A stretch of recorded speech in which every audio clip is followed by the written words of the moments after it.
Today's Talk of the Town is sponsored by RE/MAX. You know, I've been getting an itch to buy a new house, but there are so many changes out there, I don't know what's going on. Oh, well, let's go talk to an expert and find out.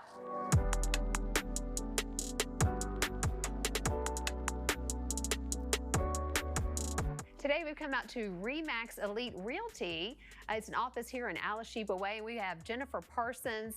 Jennifer, we want to talk all things real estate today. And you were recently recognized as the #1 RE/MAX agent in the state of Kentucky. Is that right? Yes, in August. I'm very excited about that. Do you have like a huge trophy somewhere with that? I mean, that's amazing. A ribbon, a tiara. Yeah, I've been doing this for about 18 years. This is the first time that I know of that I've actually done that. So it's very excited. Wonderful. Yeah, congrats. So talk to us a little bit. There's been some news lately about changes when it comes to real estate agents and some kind of buyer's agreement. Talk to us about that and dispel the myths about that. Sure. So there has been a lot of changes. What has happened is, if you've heard of the NAR lawsuit, the NAR stands for the National Association of Realtors, and this lawsuit is an effort to decouple commissions paid to real estate agents. Decoupling means historically the sellers, they would pay commissions for both agents, meaning they would hire an agent to sell their house for a percentage of the purchase price. They used to be that they would offer the buyer's agent, through the selling agent, would offer the buyer's agent a portion of that commission. That commission would then be advertised on the multiple listing service, which is the MLS, where we put all of our listings for sale on. And that percentage was advertised. Now it can't be advertised. So that is as of August 17th of this year. The other change is that buyers, in order to even view a property, they have to sign a buyer's representation agreement.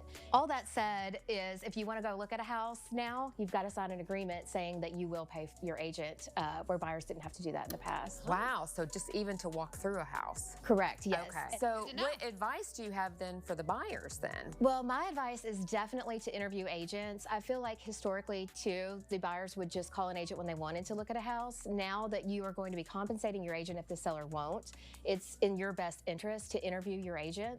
And also always get pre-approved first too. I mean, that's definitely your first thing to do in the buying process. But now I really feel like you should interview your agent so that you know what you're getting and what to expect when you're working with someone in that process.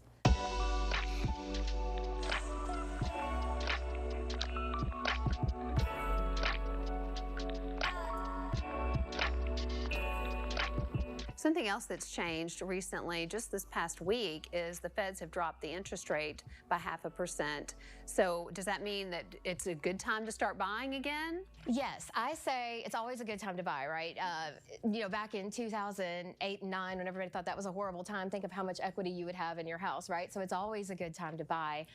There are some people that want to wait on the sidelines to see if rates will drop more. And my suggestion is to think of 2020, 2021, when everybody was racing to get a house. I had listings that were selling with 20 plus offers, no inspection, going, you know, 30,000 over the asking price.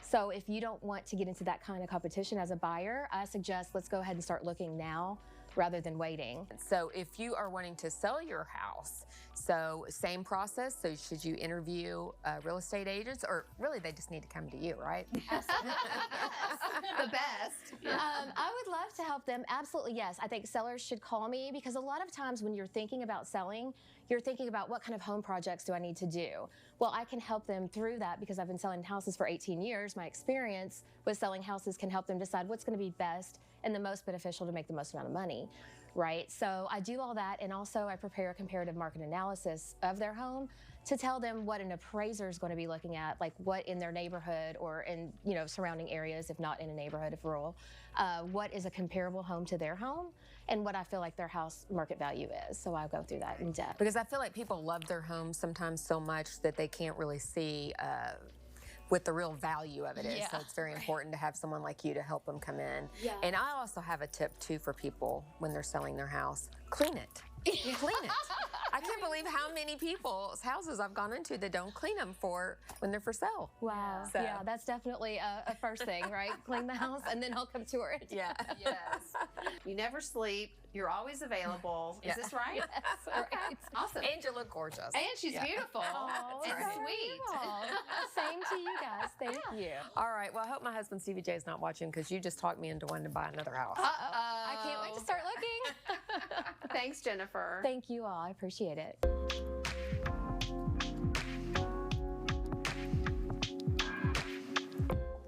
Lee, what are you doing? Oh, I'm signing the buyer's representation agreement, so I can buy the house. This is called the bra. Have you even talked to Stevie J about this? He'll be fine. Today's Talk of the Town was sponsored by RE/MAX. Yeah, Lee, how did that conversation with Stevie J go? It's going to happen as soon as I get home tonight, I'm sure. Hope he's not watching. The location and other details are up on the screen for Jennifer. Check her out. She's lovely. She really is.